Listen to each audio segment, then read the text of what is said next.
is controlling the engagement ranges, because we want to bring the fights close. But the problem is that,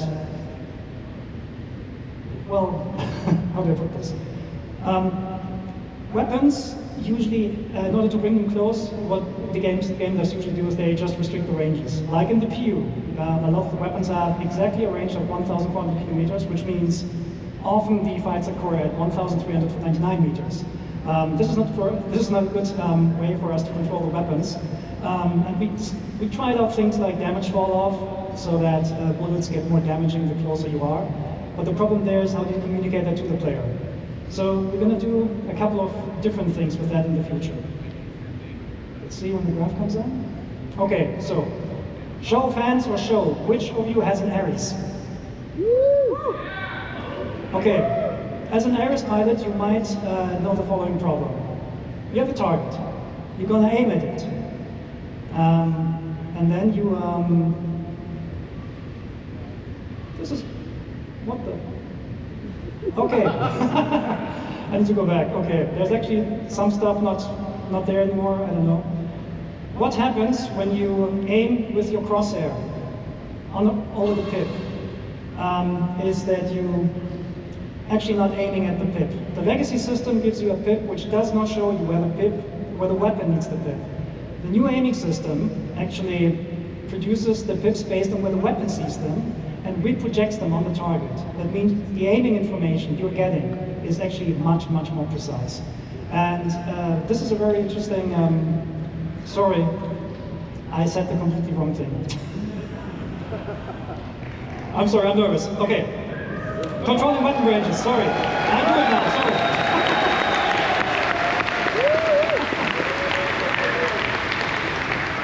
Okay, sorry. Okay, controlling ranges. In the future, all weapons will get much, much longer ranges. Size 1 weapons will fly to up to 5 or 6 kilometers before the despawn. The way how we do this, is we're adding spread. Because spread for us is a very good indication on how to control the ranges. This is not a one-to-one relationship there, so don't worry, you won't get like spread with like 20 degrees offset or something. Don't worry, right? But if we compare the spread of the weapon with the target size, we know when the weapon is in range. We know when you actually are close enough so that the majority of your hits can hit. And we're telling you that via the aiming system now. So Brent, let's go back to the demo. If you get a green tip and a green crosshair, it means you have a high chance of your weapons hitting the target. If Brent takes a little bit of a step back and waits until the pips and the crosshair turn red, this does not mean that the ship is out of range. You can still hit it, but you might waste bullets. This also has the benefit that, I'm not sure if you saw that before, but if you look at how many bullets are in the air, you're actually getting a lot of bullets, a lot more bullets, and it just looks a lot better. Okay, Brent, just kill these guys now. Bam!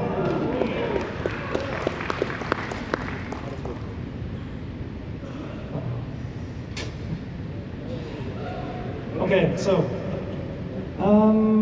that was this one. Okay, the thing you might have seen is that Brent is loaded with size 3 guns on size 3 gimbals. That means we're removing the N-1 system.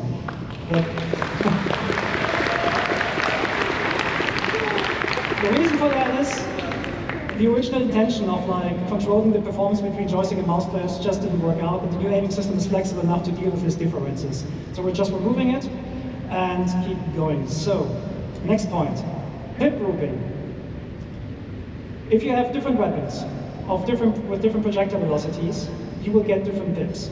Because merging the pips makes no sense for us anymore, because the weapons are going to have vastly different projectile speeds. So if Brent, for example, enables all the weapons now, you get separate pips. So let's talk a bit about pip optimizations here. And this is the thing I messed up before. Again, who is an Ares? If you aim at your target, you get a pip, right? Your Ares owners know that. You aim at the pip, you shoot, you miss. And this is because the pip is not being shown where you need it. In the future, we're actually offsetting the pip where the weapon sees it, and then we project this onto the crosshair. Like that. And when you then hit, you hit. No, when you then shoot, you hit. And this is of course also communicated by the aiming system, so when the pips turn green and when the crosshair turns green, just shoot. Okay, so now to the actual best part. We cannot take down this hammerhead. It's too big for us. But we can cripple it. The weak points on the hammerhead are the turrets. The way we're going to do this in the future is with precision targeting mode. Brent? Enable precision targeting mode? There we go.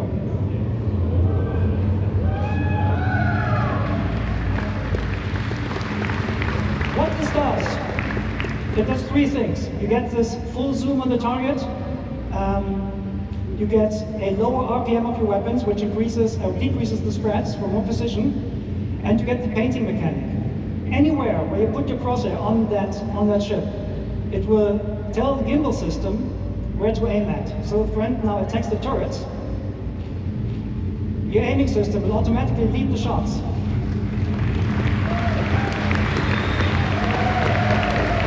Bang! One turret down.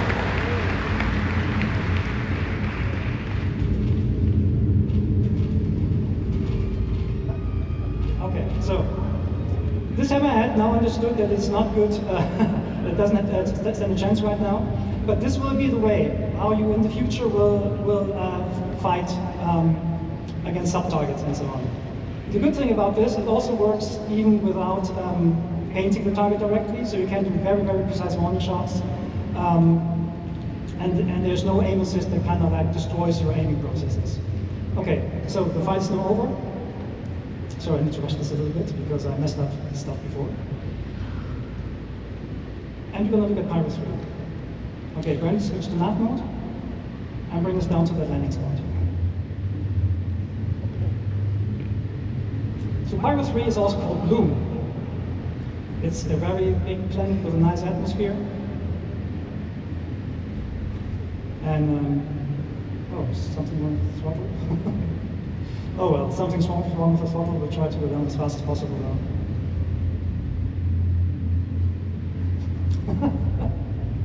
I said gameplay demo might have bugs.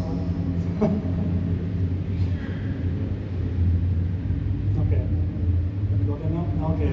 Yeah, steeper angle, that works. Okay, so the thrusters on the ship, they do not like they do like the vacuum of space.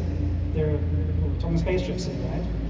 And we have thruster efficiency curves on the thrusters. So at some point, especially the math thrusters, they will cease working because they don't like atmosphere. They will overheat very, very quickly. So there's the question, what happens when you go down to a planet and you want to rotate your ship with your thrusters off? Well, we'll see. Can you go to external view? Can you waggle your tail?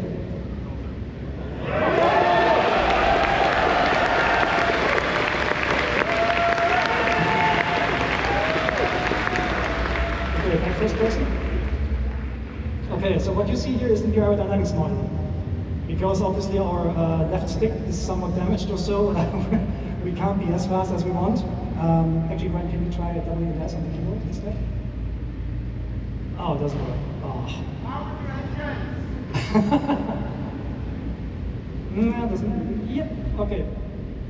No, the stick is affecting us. Okay, anyways, we're going to go down as far as possible. So the new aerodynamic system is a complete replacement of the aerodynamic system that you currently have. And you need to control surfaces to actually turn the ship around. It simulates the airflow over the lift surfaces, and therefore the slower you become, the less effective those control surfaces will be in order to turn your ship. So we can demonstrate this. So if Brent just sits here and yaws left and right, you will see he cannot go further than that.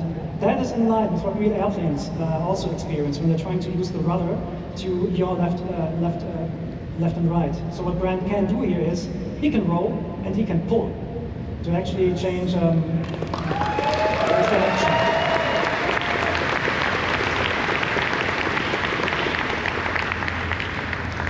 Okay, so just for this demo, we added a button. The button is called Thruster Disconnect.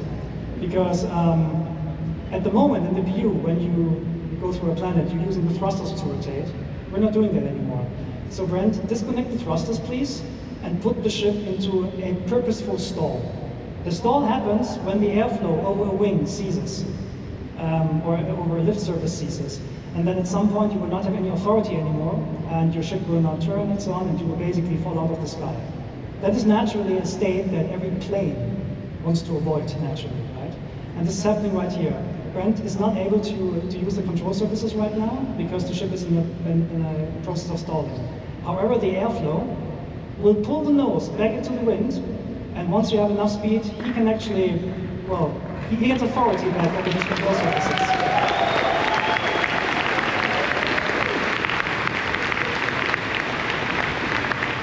That means for you as players, what you can actually do, you can do aerobraking, you can do pure gliding if you want to. You can even do like competitions like, I don't know, like drop ships out of orbit and then see how far they glide. This is all possible with a new system. So let's talk about the problem, how do you come to a stop now? To come to a stop with a new system, you need to purposefully put the ship into a stall. But don't worry, when we don't have the thrusters disconnected, IFCS will help you. So you're gonna bring down the speed more and more until you're reaching stall speed, which is about now. And then the thrusters will kick in and catch you. That means, however, you are now in a state that the thrusters don't like, right? So at the moment we have turned this off, but in the future we will not be able to hold this for long. So if Brent, for example, now from a hover, straight is left, more left, more left, more left. The wind flow again pulls the ship over, and you go forward again.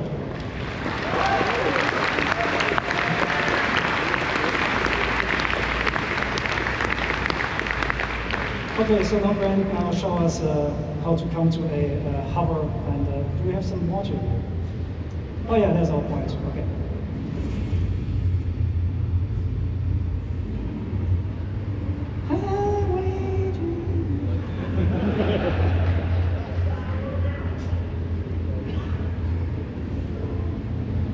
Okay, so there's our landing point.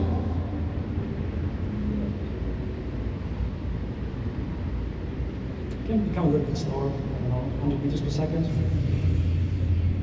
we're trying to land somewhere here.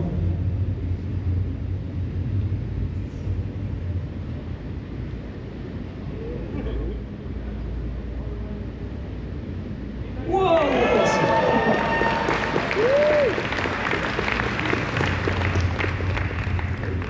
Yeah, the ball is great, like, awesome. Okay, so now we're coming to a so now Brent will try to land with a broken throttle.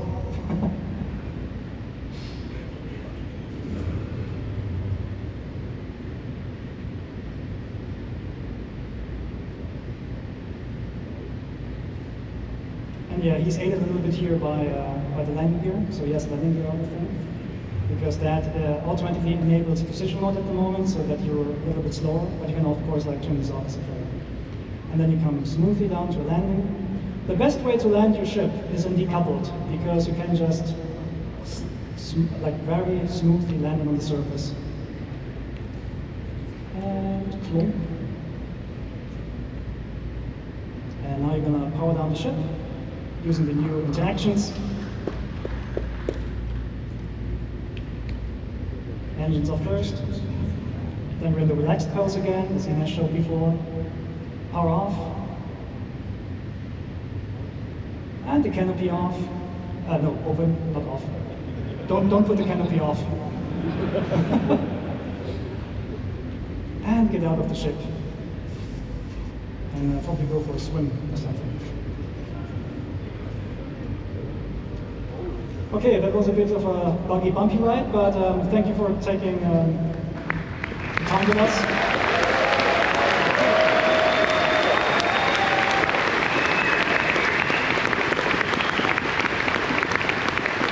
See you in the verse. Thank you.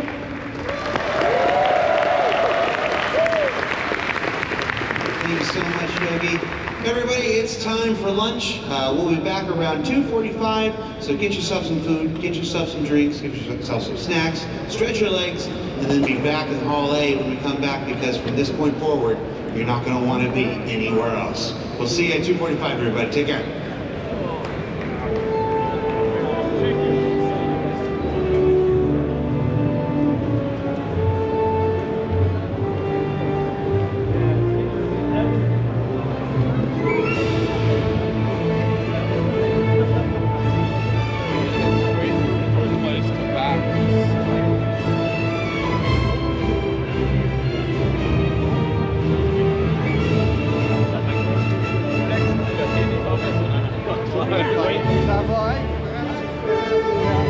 Thank you. Perfect.